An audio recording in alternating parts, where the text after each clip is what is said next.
Bonjour à tous, bienvenue dans ce nouveau Facebook Live, J-15 avant le festival d'Angoulême. Et nous sommes aujourd'hui avec Philippe Valette. Bonjour Philippe. Salut.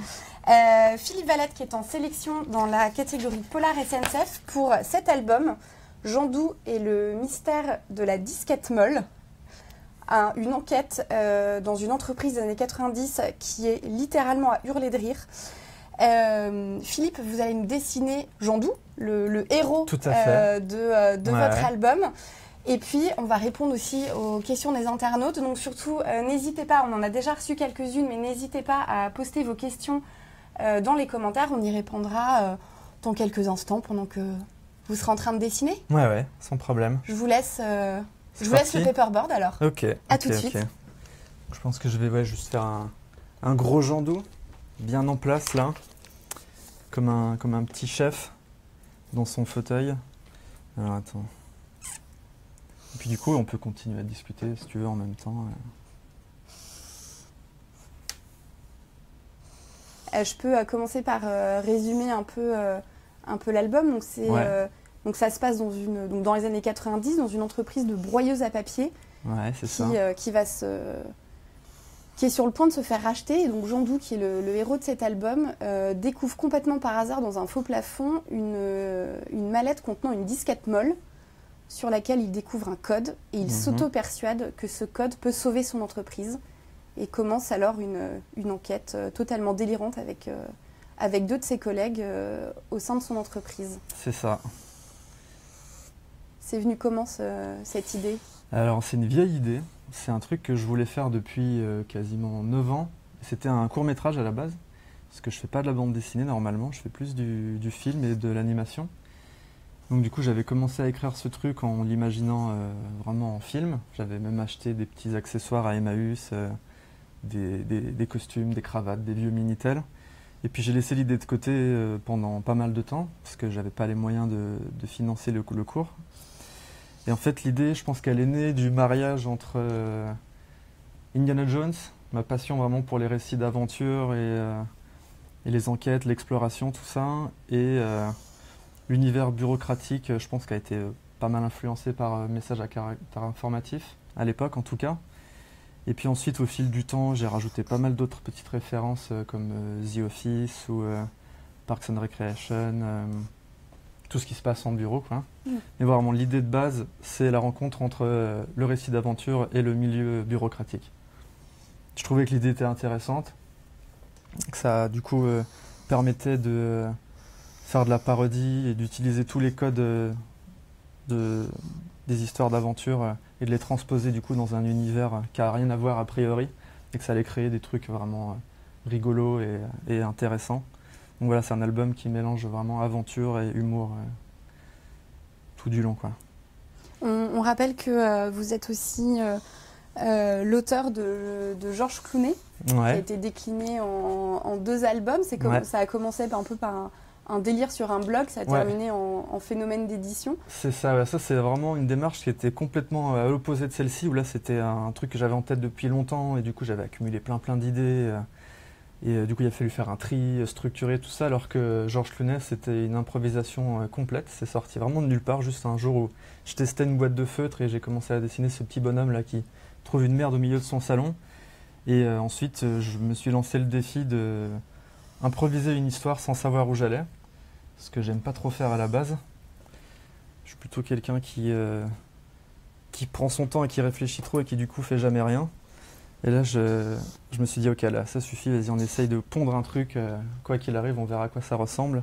Je l'ai posté sur le blog pour que mes copains puissent le lire, et puis la suite, c'est que ça a été édité, et ça m'a permis de concrétiser d'autres projets, quoi. Et là, cet album, là, Jean Doux et le mystère de la disquette molle, c'est un album beaucoup plus, sur la forme, qui se rapproche beaucoup plus des bandes dessinées plus traditionnelles. Un peu plus classique, ouais. Ouais, ça y est, c'est l'arrivée dans la cour des grands.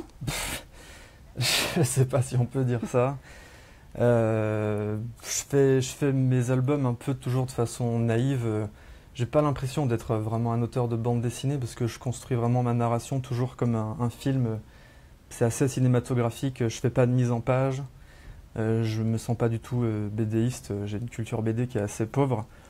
Donc ouais, vraiment c'est de façon naïve quoi. Je transpose l'idée de film que j'ai en tête avec les outils de la BD, mais ça continue de ressembler quand même plus à un storyboard qu'à une vraie BD quoi.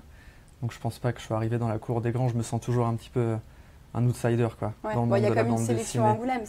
Il y a une sélection Angoulême. Comme une grande forme de reconnaissance. C'est vrai, ouais.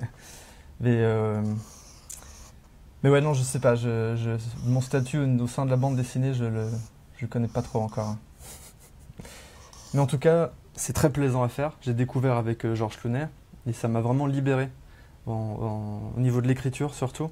Quand je me prenais beaucoup la tête par rapport à ce qui était possible de faire en film, des trucs qui sont trop compliqués, trop coûteux, je les mettais de côté.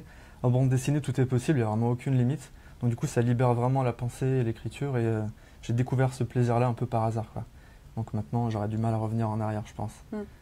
Si on revient là, au personnage que vous êtes en train de dessiner, donc qui est Jandou, le héros de votre album Jandou et le mystère de la disquette molle, j'ai oublié de dire que c'était paru chez Delcourt dans la collection Tapas. Tapas, ouais. Il a sur ce à quoi il ressemble, sa figure un peu carrée, il a des références pourquoi il ressemble à ça et pas à autre chose? Alors, à la base, il ne devait pas ressembler à ça. J'avais fait d'autres petits designs en amont quand j'ai commencé le projet. Et ensuite, j'avais commencé à faire au brouillon toutes les cases de la BD. Et lui, c'était un personnage que j'ai dessiné qui n'était pas censé être le personnage principal. Et j'ai bien aimé son design. Il est vraiment sorti un peu par hasard. Et en le montrant à mes potes, et je lui dis qu'est-ce que t'en penses de ce mec? Il me fait plus rire que le perso principal que j'avais décidé de faire à la base. Ils étaient d'accord avec moi que lui était plus intéressant, il avait une tête un peu plus à la Jean-Claude Duss, du mec un peu simplet, un peu rigolo. Donc voilà, j'ai changé le design en cours de route, quand je n'étais qu'au stade du brouillon, donc j'ai pas eu à redessiner vraiment les cases ou quoi. Mais non, du coup, il est sorti un peu par hasard, ce visage-là. Il n'y avait pas eu d'influence particulière, quoi. D'accord. On va vous laisser le poursuivre un petit peu.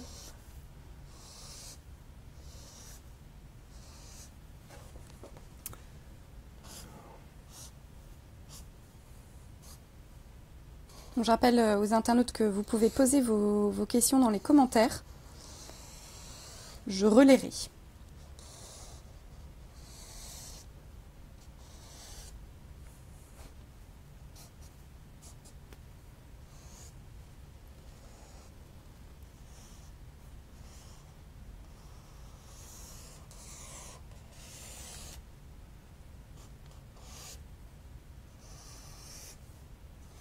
Une immense cravate. À propos de cravate, on a reçu une question à propos de la cravate de Jandou. Ouais. C'est Oprimavaf qui demande si c'est une métaphore phallique. Faut qu'on explique. Hein. C'est parce que dans l'album, quand son patron n'est pas content, il coupe quelques centimètres de la cravate de ses employés.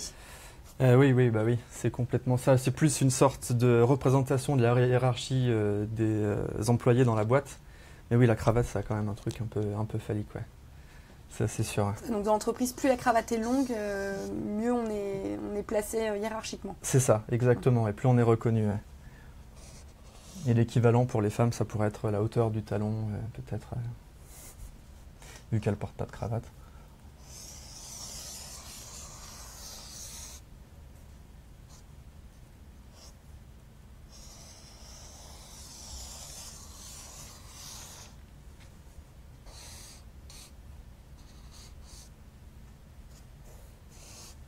Ouais, je pense que c'est l'homme à la cravate la plus longue du monde.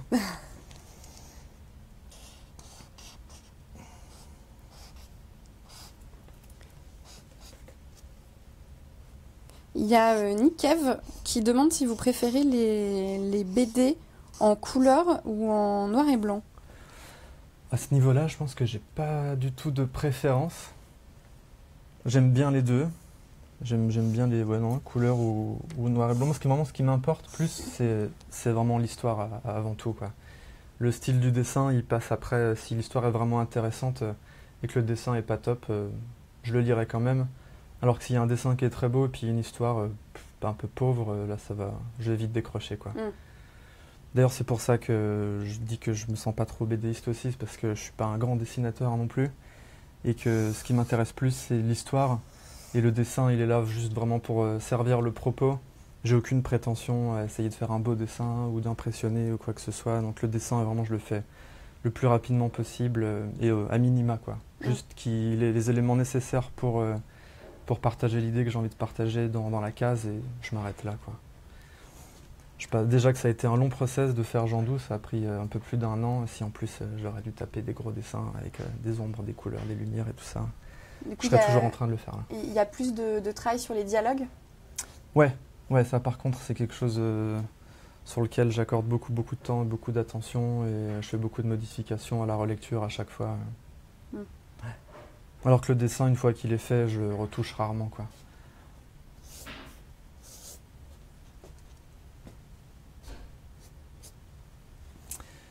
Je vais peut-être faire ces petits collègues à côté là. On a encore du temps? Oui. Ouais. Juste, Jandou s'est rasé aujourd'hui, visiblement. Il a une moustache aussi, je me souviens bien. Mais il a sa moustache là? Ah oui, pardon, je croyais que c'était sa bouche. Mais non, c'est sa moustache. Non, la bouche, elle est cachée par la moustache. Ouais. Il y a le gros feutre là.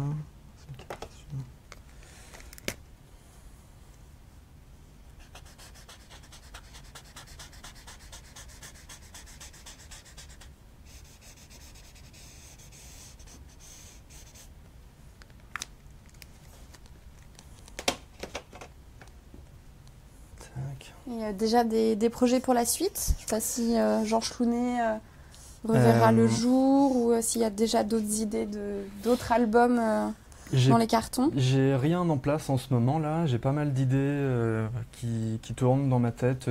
Vraiment des trucs très très différents. Il y a un peu de science-fiction, il y a un peu de post-apocalyptique. Il y a des idées aussi peut-être pour un Jandou 2.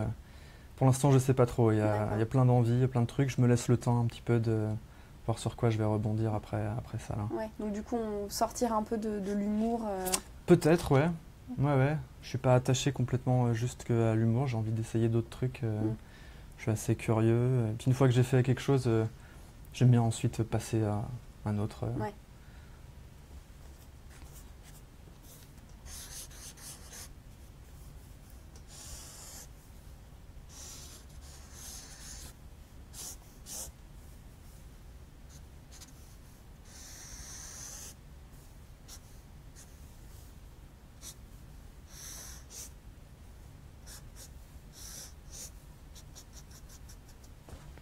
Donc si vous pouvez pour nos internautes décrire un peu les personnages là que vous êtes en train de dessiner. Là, du coup, c'est Jean-Yves. Je vais faire le trio de Jean-Yves, Jeanne-France et Jandou, qui sont les 3 persos principaux de l'intrigue. Donc c'est les 2 qui va mettre dans la confidence après la découverte de cette disquette molle dans le faux plafond du débarras. Et ensemble, ils vont essayer de découvrir le mystère qui se cache derrière cette disquette molle et dans cette disquette molle. Jean-Yves qui est l'inventeur du sandwich déjeuner intégral. C'est ça, ouais, le triple sandwich. Entrée, plat, dessert dans le même sandwich. Je pense que c'est un truc que Subway pourrait proposer. Mais oui, j'étais assez étonnée de me dire que personne n'y avait pensé avant. Faudrait que je copyright le truc, hein, pour lancer une franchise.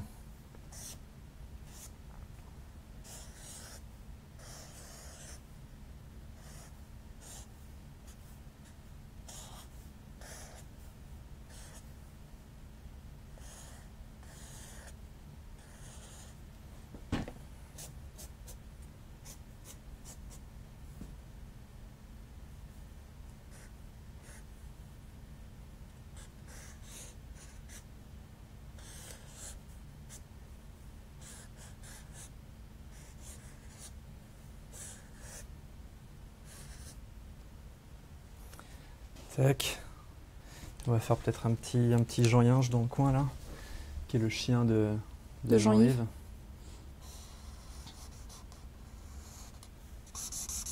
Alors il y a Barbara qui me demande d'ouvrir l'album pour qu'on regarde, pour que les internautes puissent regarder à l'intérieur. Je vais vous laisser finir votre dessin et puis après je vous montrerai l'intérieur de l'album à la caméra.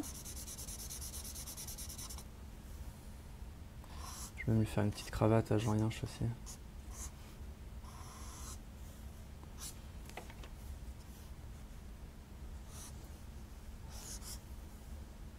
Ah, donc petite cravate, donc tout en bas de l'échelle hiérarchique de cette entreprise. Ouais, voilà. Exactement. Tac. Ben voilà. Génial, merci. De rien. Alors, je vais revenir vous montrer donc, cet album, donc Jean Doux et le mystère de la disquette molle, voilà, par Philippe Valette, paru chez Dargaud. Donc, je rappelle. Chez Delcourt. Chez Delcourt. Attention, attention. Oh là là, oups. Chez Delcourt, pardon, collection Tapas. Je rappelle que cet album est en sélection à Angoulême dans la catégorie Polar SNCF. Et du coup, je vous montre. Oula, oups, il y a le petit. Bon, c'est pas grave, le petit communiqué de presse qui est tombé. Hop, j'ouvre une page au hasard et je tombe complètement par hasard sur le triple Jandwich.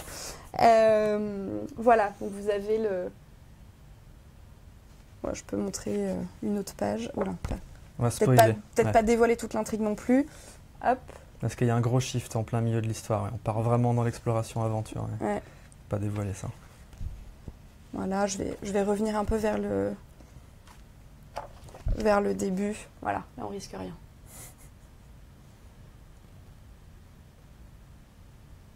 Voilà. Merci beaucoup Philippe Valette d'être venu nous voir aujourd'hui. Donc je rappelle le festival d'Angoulême qui se déroule du 25 au 28 janvier dans pile poil 15 jours. Merci beaucoup d'être venu avec nous. On se retrouve très vite pour un nouveau Facebook Live avec un autre dessinateur. Vous pourrez retrouver l'intégralité de cette vidéo dans quelques instants sur Facebook et également sur notre site internet 20minutes.fr. Merci beaucoup, à très bientôt, au revoir. Ciao.